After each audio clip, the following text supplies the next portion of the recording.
Hello बच्चों, let's read this question. The F 1 to infinite to 2 to infinite be a differentiable function such that f of 1 is equal to 2 if 6 integration limit 1 to x ft dt is equal to 3x fx minus x cube for all x is greater than or equal to 1 then the value of f2 is. तो यहाँ पे f2 का value बताना है हमें क्या होगा. Start कर लेते हैं हमारे की कॉन्सेप्ट से. तो की कॉन्सेप्ट में क्या आ जाएगा, जो लिबनीज थ्योरम है.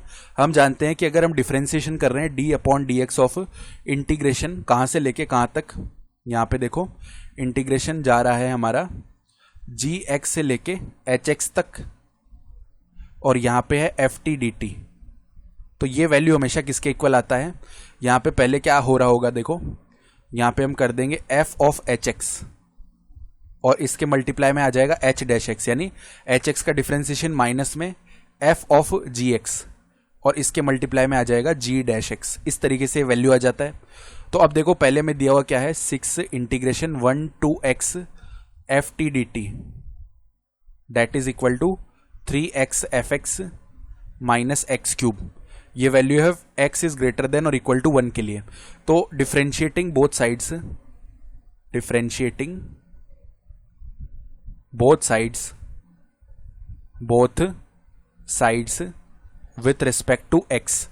तो यहां पे देखो 6 तो कांस्टेंट है, बाहर आ गया डिफरेंशिएशन से. यहां पे लेबनीज थ्योरम लग जाएगा. तो अंदर देखो क्या बनेगा, एफ एक्स बन गया और x का डिफरेंशिएशन x के रिस्पेक्ट में 1 ही आ जाएगा. माइनस में क्या हो जाएगा, एफ ऑफ 1 आ जाएगा और 1 का डिफरेंशिएशन x के रिस्पेक्ट में 0 आएगा क्योंकि कांस्टेंट है ना ये. तो दैट इज इक्वल टू, यहाँ पे डिफरेंशिएट किया तो 3x पहले कांस्टेंट आएगा, fx का डिफरेंशिएशन f डैश x हो जाएगा. देन प्लस में fx कांस्टेंट आएगा, 3x का डिफरेंशिएशन 3 हो जाएगा. माइनस में x क्यूब का डिफरेंशिएशन 3x स्क्वायर होगा. जिसका मतलब देखो ये क्या बन गया, ये टर्म तो 0 है यानी इधर से केवल 6fx आ गया.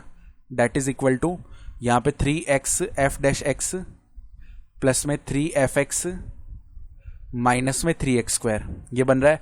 अब 3fx उस तरफ जाएगा, या एक काम करते हैं, देखो यहां से क्या करते हैं, 6fx को उस तरफ लेके जाते हैं. ठीक है, तो 3x f डैश x ये बन रहा है और माइनस का उधर 3fx हो जाएगा, माइनस का 3x square that is equal to 0 आ जाएगा. ठीक है, अब हम क्या करते हैं, इस कंप्लीट में 3x का डिवाइड कर देते हैं जिससे बन जाएगा f डैश x माइनस में, क्योंकि 3x का डिवाइड किया तो इधर 1 अपॉन x बचेगा यानी fx अपॉन में x बच गया, ये बोल सकते हैं. माइनस में 3x स्क्वायर अपॉन में 3x करेंगे ना, 3 से 3 डिवाइड हो जाएगा तो माइनस में केवल x बचेगा दैट इज इक्वल टू 0. अब f डैश x को हम लिख सकते हैं dy अपॉन में dx. माइनस में fx को लिखा जा सकता है y अपॉन में x और उस तरफ x चला जाएगा तो x बच गया. तो अब तो ये तो लीनियर डिफरेंशियल इक्वेशन बन गई. हम जानते हैं अगर इस तरीके की डिफरेंशियल इक्वेशन है, देखो dy अपॉन में dx प्लस में px मल्टीप्लाई में y that is equal to qx. तो इसका जो सॉल्यूशन होता है ना, वो हम स्टैंडर्ड वे में याद रखते हैं. क्या होता है, y मल्टीप्लाई में if यानी integrating factor that is equal to integration of qx multiply में if dx, जहाँ पे if का जो वैल्यू है ना वो क्या होता है, e raise to power integration of px dx. तो बस इसी वे में इसको हम सॉल्व कर लेंगे. तो हम क्या बोल सकते हैं, इधर से कंपेयर करने पे जो px का वैल्यू है ना वो तो आ जाएगा -1 अपॉन x और qx का वैल्यू आ जाएगा x, जिसका मतलब है इंटीग्रेटिंग फैक्टर निकाल सकते हैं हम e raise to power integration of -1 upon x dx, यानी क्या बन गया, e रेज टू पावर -12 आ गया. 1 अपॉन x का इंटीग्रेशन क्या होता है, ln x.